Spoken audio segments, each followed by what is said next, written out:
Este videopodcast responde a una petición de varios de vosotros, los que sabéis que llevo probando coches nada menos que desde 1982. Y me habéis sugerido que os cuente los coches que más me han gustado. Y como son muchos, haré varias entregas. Esta es la primera. Bienvenido a Garaje Hermético. Enciérrate con nosotros.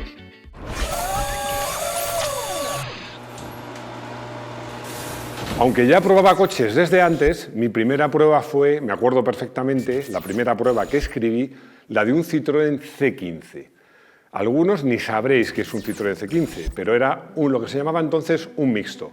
Una furgoneta que era la mitad delantera de un coche y una mitad trasera de furgoneta.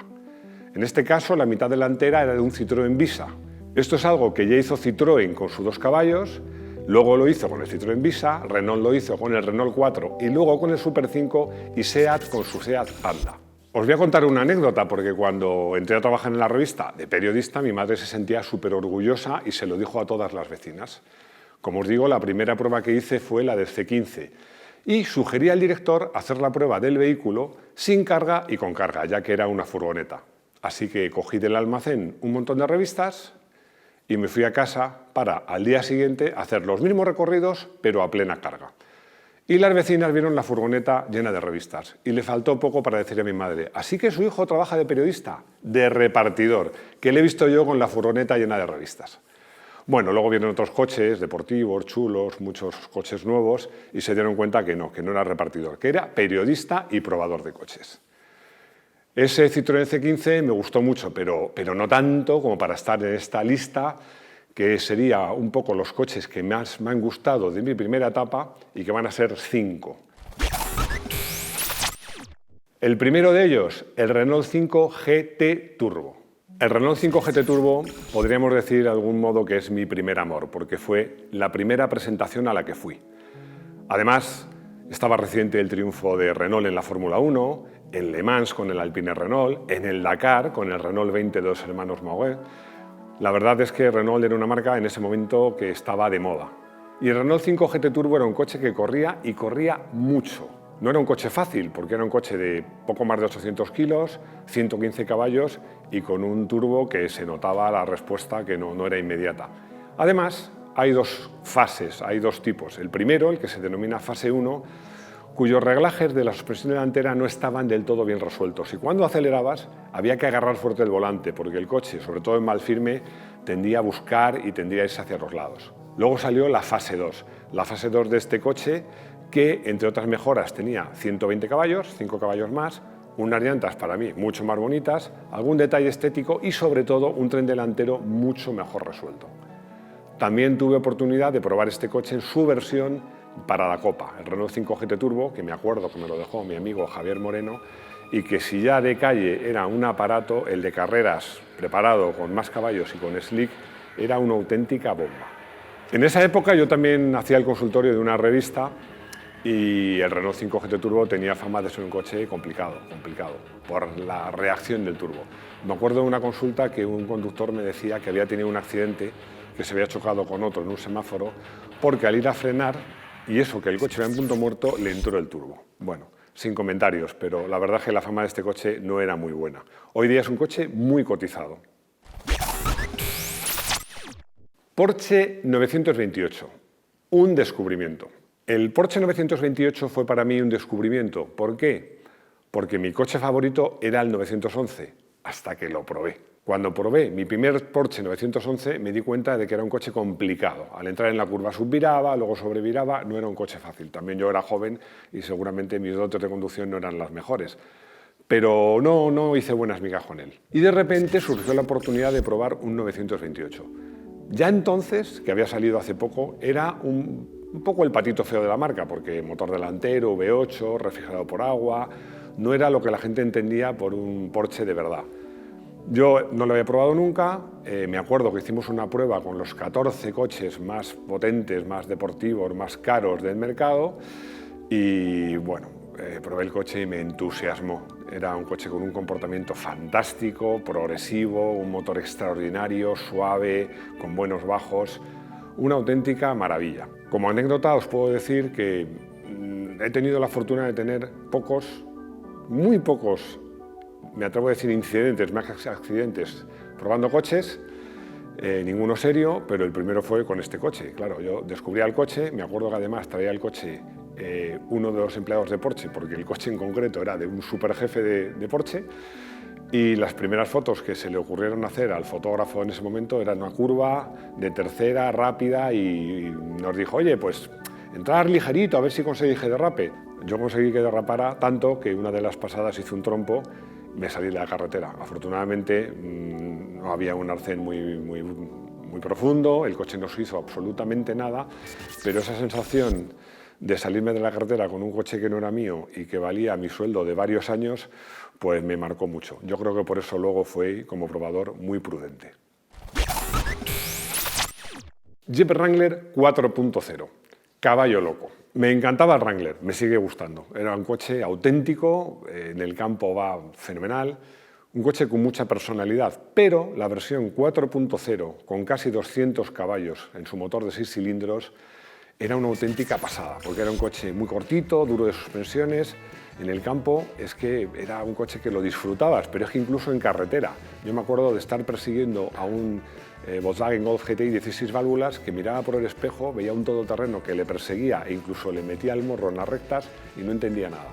En esa época, todos los finales de año hacíamos un especial con los coches favoritos de todos los probadores. Y yo recuerdo perfectamente que ese año elegí el Jeep Wrangler 4.0, que llamaba cariñosamente Caballo Loco, y que era un coche que me encantó. Además, no era un coche descapotable, es un coche muy descapotable, porque a un coche descapotable le quitas el techo, pero al Wrangler le podías quitar el techo, las puertas y hasta el parabrisas, que se echaba hacia adelante. Y me acuerdo de una excursión por el campo que disfruté muchísimo con ese coche, aunque eso sí, luego me tiré una tarde entera lavando el interior y quitándole el polvo y me tuve que dar una ducha de 1 hora, pero esa excursión todavía la tengo grabada. Honda NSX, la herencia de Senna. Bueno, este es otro de mis coches favoritos. Es un coche excepcional. En la época decían que era un Ferrari bien hecho. Yo no estoy de acuerdo. No era un Ferrari, era otra cosa. ¿Por qué? Porque era un coche que realmente, en cuanto a bastidor, motor, excelencia técnica, podía estar de tú a tú con los Ferrari, pero era un Honda. ¿Esto qué quiere decir? Que era cómodo de llevar. El embrague era suave, el cambio untuoso, la dirección muy agradable. Realmente era un coche que podías ir a la compra, podías moverte por ciudad, podías hacer un viaje y podías entrar en un circuito. En esa época los coches deportivos, y sobre todo los Ferrari, eran coches rudos con un embrague duro, un cambio, el famoso cambio de parrilla de Ferrari que había que saberlo manejar, incómodo, y el NSX no era nada de todo eso, era una maravilla. Además, esa maravilla tenía razón de ser, porque le había puesto a punto el bastidor nada más y nada menos que el propio Ayrton Senna, que entonces corría con motores Honda. Y eso se notaba. Había una versión estándar, que era la que probé por primera vez, que iba muy bien, pero ya sabéis que los coches con motor central son un poquito complicados de llevar. Y entonces tiene unos reglajes para que el coche fuera más subvirador, más fácil de llevar. Luego tuve oportunidad de probar una versión R, con otros reglajes, unas ruedas delanteras con un poquito menos de perfil, y el coche era una verdadera maravilla. De este coche también tengo una anécdota muy buena, porque hicieron una prueba de esta segunda versión en el circuito de Estoril para periodistas. Sabéis que este coche tenía un motor V6 de 270 caballos, que llegó a tener 300, con un sistema de distribución variable, entonces era muy novedoso, ahora lo usan muchos coches, se llamaba VTEC. Este sistema hacía que el coche a bajas vueltas, la distribución fuera de una manera y a altas vueltas fuera de otra, de tal modo que conseguía tener buenos bajos y estirar mucho. Y era un coche atmosférico. Yo recuerdo a un periodista que se bajó de probar el coche y me dijo: lo que más me gusta de este coche es que casi no se nota la entrada del turbo. Yo le dije: claro que no se nota, es que no tiene turbo. Pero bueno, el coche era una maravilla. BMW 750 V12, rompiendo prejuicios. Bueno, cuando empiezas a probar coches, obviamente los coches que más te gustan son los deportivos.